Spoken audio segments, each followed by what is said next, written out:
खुशामदीद। आज हम एक बहुत ही दिलचस्प सवाल का जवाब ढूंढने निकले हैं। स्मार्ट होने का आखिर असल मतलब है क्या? क्या यह किस्मत की बात है या कोई ऐसी चीज़ है जिसे हम सीख सकते हैं? चलिए इस सफ़र का आगाज़ करते हैं और देखते हैं कि साइंस इसके बारे में क्या कहती है। अगर आपको जीनियस बनना है तो पढ़ाई करना छोड़ दें। यह सुनकर थोड़ा अजीब लगा है ना? हम सब तो यही सोचते आए हैं कि ज्यादा पढ़ना ही जहानत की निशानी है, लेकिन कुछ माहिरीन का मानना इसके बिल्कुल उलट है। तो क्या यह वाकई सच है? क्या पढ़ाई और जहानत का रिश्ता इतना सीधा नहीं जितना हम समझते हैं? आइए इस बात की तह तक जाते हैं। अच्छा, एक बात बताएं, क्या स्मार्ट होने का मतलब सिर्फ अच्छे ग्रेड्स लेना है? अक्सर हम यही सोचते हैं कि जो क्लास में फर्स्ट आता है वही सबसे ज़हीन है। लेकिन हमने ये भी तो देखा है कि कभी-कभी क्लास के बैक बेंचर्स जिंदगी की दौड़ में आगे निकल जाते हैं। तो इसका मतलब साफ है, असल जहानत सिर्फ मार्कशीट तक महदूद नहीं है, ये कुछ और है, कुछ इससे बढ़कर। तो इस पूरी गुफ्तगू में हम 5 अहम चीज़ों पर गौर करेंगे। पहले, जहानत का असल मतलब क्या है। फिर हम अपने दिमाग को ट्रेन कैसे कर सकते हैं। उसके बाद सीखने के स्मार्ट तरीके कौन से हैं। चौथा, ज़हीन लोगों की आदतें क्या होती हैं। और आखिर में सबसे ज़रूरी, हम अपना पहला कदम कैसे उठा सकते हैं। तो चलिए शुरुआत करते हैं पहले पॉइंट से, जहानत का असल मतलब। देखिए, साइंस अब ये कहती है कि स्मार्ट होना कोई ऐसी चीज़ नहीं जो बस पैदाइश से मिल जाती है, बल्कि ये बहुत सी चीज़ों का मजमुआ है। और अच्छी खबर यह है कि इन चीज़ों को बेहतर बनाया जा सकता है। चलिए एक छोटा सा स्मार्टनेस चेक करते हैं। अपने आप से ये चंद सवाल पूछें। क्या अनजान चीज़ों के बारे में जानने का शौक है? क्या नई स्किल सीखने की कोशिश करते रहते हैं? क्या डिस्ट्रैक्शंस के बगैर अकेले 30 मिनट गुजार सकते हैं? और क्या गलती हो जाए तो उसे मान लेते हैं? अगर इनमें से ज्यादातर सवालों का जवाब हाँ है, तो माशाअल्लाह, ज़हन बिल्कुल सही ट्रैक पर है। ठीक है, अब आते हैं असल काम पर, अपने दिमाग को ट्रेन करना। बिल्कुल जैसे हम जिम में मसल्स बनाते हैं, वैसे ही हम अपने दिमाग को भी एक्सरसाइज करवा के मजबूत कर सकते हैं। और इस हैरान अंगेज चीज के पीछे जो साइंस है ना, इसे कहते हैं न्यूरोप्लास्टिसिटी। न्यूरोप्लास्टिसिटी थोड़ा मुश्किल लफ्ज है, लेकिन इसका मतलब बहुत सादा है। इसका मतलब है कि हमारा दिमाग पत्थर की लकीर नहीं है, ये मुसलसल बदल सकता है, नए रास्ते बना सकता है। इसको दिमाग की रीवायरिंग भी कह सकते हैं। और सबसे अच्छी बात, ये किसी भी उम्र में हो सकता है। ओके, अब एक छोटा सा ब्रेन जिम चैलेंज मेरे साथ कीजिए। अपने बाएं हाथ से वी का साइन बनाइए, ठीक है, और दाएं हाथ से ओके का साइन। अब इन दोनों को एक साथ स्विच करें। Left hand okay, right hand V. हुआ? फिर से स्विच करें।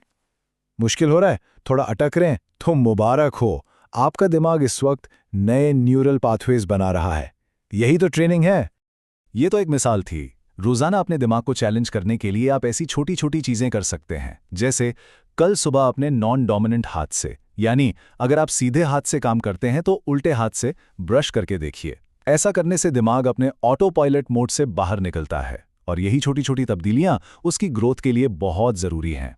तो जब दिमाग एक्सरसाइज करके सीखने के लिए तैयार हो जाए, तो अब सवाल यह है कि सीखना कैसे है। यहाँ हम बात करेंगे सीखने के स्मार्ट तरीकों की, क्योंकि मकसद सिर्फ रट्टा लगाना नहीं है, बल्कि चीज़ों को गहराई में समझना है। हमारे यहाँ आम तौर पर रट्टा लगाने का रिवाज है, लेकिन इसका मुकाबला करें पावर लर्निंग से। रट्टा लगाते वक्त फोकस बिखरा होता है, जबकि पावर लर्निंग में 100% अनडिवाइडेड अटेंशन चाहिए। रट्टा सिर्फ दोहराता है, पावर लर्निंग गहराई में जाकर समझती है। एलॉन मस्क जैसे लोग भी यही तरीका इस्तेमाल करते हैं। दिन भर थोड़ा थोड़ा पढ़ने के बजाय दिन का सिर्फ 1 घंटा निकालें, लेकिन पूरी 100% तवज्जो के साथ। अब एक और बहुत पावरफुल टेक्निक देखते हैं, न्यूरो स्नैपशॉट। इसको आजमा कर देखिए। अपने सामने रखी किसी भी चीज़ को चुन लें। अब उसको 5 सेकंड तक गौर से देखें। हर छोटी से छोटी डिटेल नोट करें, फिर आंखें बंद कर लें और उसकी एक परफेक्ट तस्वीर अपने जहन में बनाएं। जब तस्वीर धुंधली होने लगे, आंखें खोलकर फिर से देखें। इसको 3 बार दोहराएं। ये एक्सरसाइज आपकी विजुअल मेमोरी को ट्रेन करती है। कहा जाता है कि स्वामी विवेकानंद जैसी शख्सियात भी ऐसी ही टेक्निक्स इस्तेमाल करती थी। और हाँ, नोट्स बनाना सिर्फ इम्तिहान से पहले रिवीजन के लिए नहीं होता। जरा सोचिए, जब कोई 300 पेज की किताब का खुलासा 50 पेज की नोटबुक में लिखता है, तो ये असल में इस बात की एक्सरसाइज है कि वाकई अहम क्या है। ये अमल आपके दिमाग को ज़रूरी और गैर ज़रूरी मालूमात में फ़र्क करना सिखाता है। चलिए अब सिर्फ एक्सरसाइजेज और टेक्निक से आगे बढ़ते हैं और उन रोज़मर्रा की आदत और माहौल पर बात करते हैं जो ज़हानत को बढ़ावा देते हैं। हार्वर्ड यूनिवर्सिटी में एक बहुत दिलचस्प स्टडी हुई। उन्होंने स्टूडेंट्स के 2 ग्रुप बनाए। एक ग्रुप को मनफी तनकीद वाले माहौल में रखा गया, जबकि दूसरे ग्रुप को मुस्बत और हौसला अफजाई वाले माहौल में। और नताइज बिल्कुल वाज़े थे। मुस्बत माहौल वाले ग्रुप की ब्रेन परफॉर्मेंस बहुत बेहतर थी। इससे साबित होता है कि हमारा आसपास का माहौल हमारी जहानत पर सीधा असर डालता है। और एक चीज जिसको हम अक्सर नजरअंदाज कर देते हैं वो है खामोशी की ताकत। एक किस्सा है कि एक शख्स गौतम बुद्ध के पास अपनी परेशानियां लेकर आया। उन्होंने उसे सिर्फ खामोश रहने का मशवरा दिया। कुछ अरसे बाद उसके मसाइल खुद ब खुद हल हो चुके थे। साइंस इस बात को सपोर्ट करती है। इस शोर शराबे की दुनिया में खामोशी हमारे दिमाग के प्रीफ्रंटल कॉर्टेक्स को एक्टिवेट करती है, जो गहरी सोच और प्रॉब्लम सॉल्विंग के लिए जरूरी है। Doctor B.R. अम्बेडकर का ये कॉल, तालीम शेरनी का वो दूध है जो उसे पिएगा वो दहाड़ेगा, कितनी गहरी बात है। इल्म सिर्फ मालूमात का नाम नहीं, ये ताकत है, ये खुद एतमादी है। जब कोई सीखता है तो वो अंदर से मजबूत होता है। और आखिरी आदत, सीखने का सबसे बेहतरीन तरीका सिखाना है।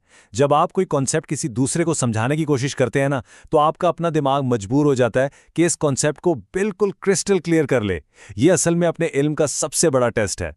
तो हमने जहानत के पीछे की साइंस भी समझ ली, तरीके भी देख लिए, आदतें भी जान ली। अब बात आती है सबसे अहम चीज की, हमारा पहला कदम। याद रखें, ज़हीन बनना किस्मत का खेल नहीं, ये एक इंतखाब है, एक चॉइस है। ये उन कोशिशों और आदतों का नतीजा है जो हम रोज़ाना अपनाने का फैसला करते हैं। तो इस सारी गुफ्तगू के बाद अब सवाल ये है कि आज से कौन सी एक आदत अपनाई जाए? क्या वो दिमागी वर्जिश होगी, या पावर लर्निंग का 1 घंटा, या फिर अपने माहौल को बेहतर बनाने की कोशिश? सफ़र हमेशा पहले कदम से ही शुरू होता है। तो पहला कदम क्या होगा?